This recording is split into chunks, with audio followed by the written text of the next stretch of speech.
지금 한국이 원유를 먼저 받는다고 해도 여러분의 돈은 더 흔들릴 수 있습니다. 이상하지 않습니까? 원유를 먼저 준다는데 왜 안심이 안 될까요? 보통은 여기서 끝입니다.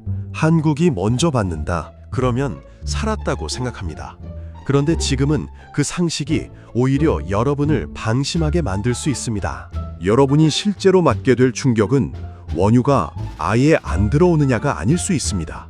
들어와도 더 비싸게 들어오고 그 비용이 여러분의 생활비로 번지는 게 더 무서울 수 있습니다. 그래서 오늘 이 영상에서는 딱 3가지만 보겠습니다.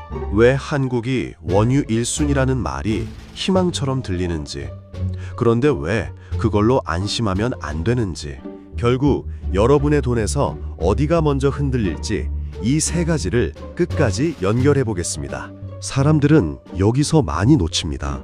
이걸 그냥 외교 뉴스로만 보면 반만 보는 겁니다. 이건 국제정세 뉴스가 아니라 여러분의 주유비, 생활비, 자산 흐름과 연결되는 뉴스입니다. 최근 보도에 따르면 UAE가 한국을 원유 공급 최우선 순위로 두고 총 2,400만 배럴 공급을 약속한 내용이 나왔습니다. 또 한국석유공사는 2024년 말 기준 9개 비축기지와 9,949만 배럴의 비축유를 보유하고 있다고 밝히고 있습니다. 표면만 보면 분위기는 분연합니다. 그래도 한국은 버틸 카드가 있구나. 그래서 많은 분들이 여기서 긴장을 풉니다. 그런데 진짜 핵심은 지금부터입니다.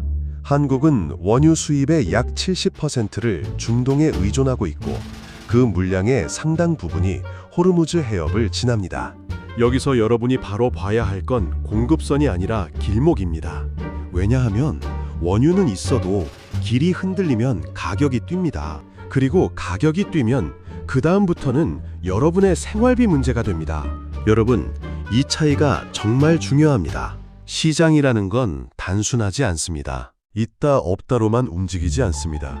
얼마나 늦어지느냐, 얼마나 돌아가느냐, 얼마나 불안하냐, 바로 이런 것들이 가격을 끌어올립니다. 호르무즈 해협은 전 세계 에너지 물동량의 핵심 길목입니다. 최근에는 전쟁 장기화와 봉쇄 우려가 겹치면서 유가가 배럴당 $100를 넘는 구간까지 올라섰다는 보도도 나왔습니다. 겉으로는 한국이 먼저 받는다는 말이 더 크게 들리지만 시장 입장에서는 그 정도로 지금 상황이 불안하다는 뜻이 될 수도 있습니다. 여기서 흐름이 갈립니다. 사람들은 공급만 봅니다. 하지만 여러분이 먼저 체감하는 건 가격입니다. 그리고 가격은 아주 천천히, 대신 아주 넓게 번집니다. 먼저 주유소가 반응합니다. 그 다음 운송비가 반응합니다. 그 다음 식자재비와 공산품 가격이 반응합니다. 그리고 마지막에 여러분이 가장 오래 체감하는 생활물가 압박으로 남습니다. 이걸 그냥 중동 뉴스로만 보면 반만 보는 겁니다. 문제는 사건이 아니라 그 뒤에 따라오는 비용입니다. 최근 한국 정부가 에너지 절약 캠페인, 차량 운행 억제, 대기업 사용량 감축 요청까지 검토하는 배경도 바로 여기에 있습니다. 이건 단순히 외교적으로 잘 풀리면 끝나는 문제가 아니라 이미 국내 생활경제 대응 단계로 넘어오고 있다는 뜻입니다. 여러분이 차로 출퇴근한다면 이건 국제 뉴스가 아니라 주유비 뉴스입니다. 여러분이 장을 본다면 이건 원유 뉴스가 아니라 생필품 뉴스입니다. 여러분이 자영업을 한다면 이건 중동 뉴스가 아니라 전기료, 배송비, 냉난방비, 결국 남는 돈 뉴스입니다. 사람들은 여기서 또 하나 놓칩니다. 비축유가 있으니까 괜찮은 것 아니냐는 겁니다. 맞습니다. 비축유는 중요합니다. 아무것도 없는 것과 버틸 시간이 있는 건 완전히 다릅니다. 하지만 여기서 안심으로 넘어가면 흐름을 놓칩니다. 비축유는 시간을 벌어주는 장치입니다. 가격을 바로 눌러주는 장치는 아닙니다. 비축유가 있다고 해서 정유사의 조달 비용이 바로 안정되는 것도 아니고 산업 원가가 바로 내려가는 것도 아니고 여러분의 생활비가 바로 편해지는 것도 아닙니다. 여기서 진짜 구조가 보입니다. 중동 불안이 커집니다. 호르무즈 리스크가 커집니다. 운송과 선적이 흔들립니다. 정유사 조달 부담이 올라갑니다. 유가, 운임, 보험료가 같이 뜹니다. 산업 원가가 올라갑니다. 그리고 마지막에 여러분의 생활비가 눌립니다. 결국 여러분이 봐야 할 건 원유가 들어오느냐 하나가 아닙니다. 얼마나 비싸게 들어오느냐, 그 비용이 어디까지 번지느냐, 바로 이 두 가지입니다. 여기서 반전이 나옵니다. 많은 분들이 공포만 봅니다. 그런데 준비된 사람은 여기서 다르게 움직입니다. 지금 중요한 건 공포에 반응하는 게 아니라 어디서 흐름이 바뀌는지 보는 겁니다. 한국이 1순위라는 말은 듣기에는 안도감이 있습니다. 하지만 다르게 보면 그만큼 공급 우선권 자체가 뉴스가 될 정도로 시장 전체가 흔들리고 있다는 뜻일 수도 있습니다.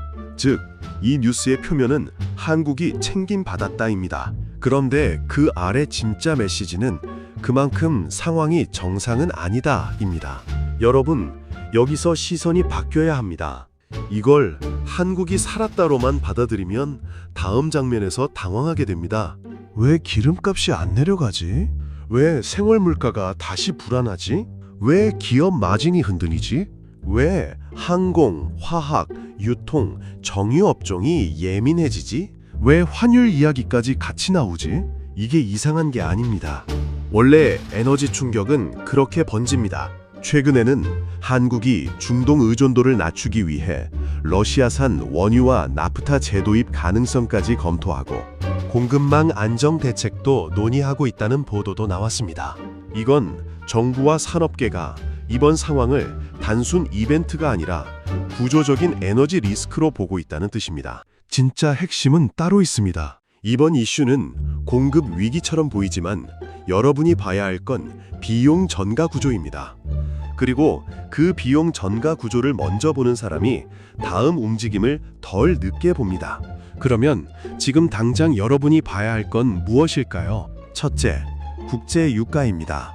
유가가 어디까지 가는지 봐야 합니다. 전쟁이 길어질수록 가격은 단순 숫자가 아니라 심리와 소비까지 같이 흔듭니다. 둘째, 호르무즈 통항입니다. 생산보다 길목이 더 중요할 때가 있습니다. 길목이 흔들리면 공급 약속이 있어도 실제 비용은 계속 올라갈 수 있습니다. 셋째, 국내 주유비와 생활 물가입니다. 여기부터가 여러분 체감 구간입니다. 뉴스는 멀리 있지만 카드값은 바로 옆에 있습니다. 넷째, 여러분이 속한 위치입니다. 차를 자주 쓰는 분인지, 자영업을 하는 분인지, 에너지 민감 업종에 투자한 분인지 이걸 먼저 나눠서 봐야 합니다. 같은 뉴스라도 타격 지점은 다르게 옵니다. 그러면 행동 방향도 조금 더 선명해집니다. 차를 자주 쓰는 분들은 내일 아침 가장 먼저 주유비 흐름부터 보셔야 합니다. 자영업 하시는 분들은 배달비, 식자재 단가, 냉난방비가 같이 오르는지 체크하셔야 합니다. 투자하시는 분들은 정유, 화학, 항공, 해운, 유통처럼 에너지 가격이 마진에 바로 영향을 주는 업종을 더 예민하게 보셔야 합니다. 가게 전체로 보면 지금 필요한 건 예측보다 점검입니다. 괜찮다, 안 괜찮다를 단정하는 게 아니라 내 지출에서 에너지에 민감한 항목이 무엇인지, 그게 월급보다 빨리 오르고 있는지를 먼저 봐야 합니다. 여기서 흐름이 갈립니다. 뉴스를 소비한 사람과 돈의 구조를 본 사람의 차이가 여기서 벌어집니다. 정리하겠습니다. 한국이 원유를 먼저 받을 수 있다는 말은 분명 안도 재료일 수 있습니다. 하지만 그걸로 끝이라고 보면 놓칩니다. 이번 뉴스의 핵심은 한국이 먼저 받느냐가 아닙니다. 그 원유가 얼마나 비싸게 들어오고 그 비용이 여러분의 생활비, 산업 원가, 자산 흐름으로 어디까지 번질 수 있느냐입니다. 지금 상황 해석은 분명합니다. 이건 훈훈한 외교 뉴스로만 끝날 일이 아닙니다. 에너지 안보 불안이 이미 생활 경제 문제로 내려오기 시작한 장면에 더 가깝습니다. 앞으로 볼 포인트도 분명합니다. 유가, 호르무즈, 국내 주유비, 운송비, 산업 원가, 생활 물가입니다. 여러분이 지금 봐야 할 것도 바로 이 지점입니다. 그리고 행동 방향도 분명합니다. 막연히 겁먹는 것보다 내 지출에서 에너지에 민감한 부분이 어디인지 먼저 확인해야 합니다. 출퇴근, 배송, 냉난방, 외식, 장보기, 보유 업종까지 어디가 먼저 흔들릴지를 보는 사람이 다음 충격을 덜 아프게 맞습니다. 여기까지 보신 분들은 적어도 공포 한 줄에만 휩쓸리는 분들은 아닙니다.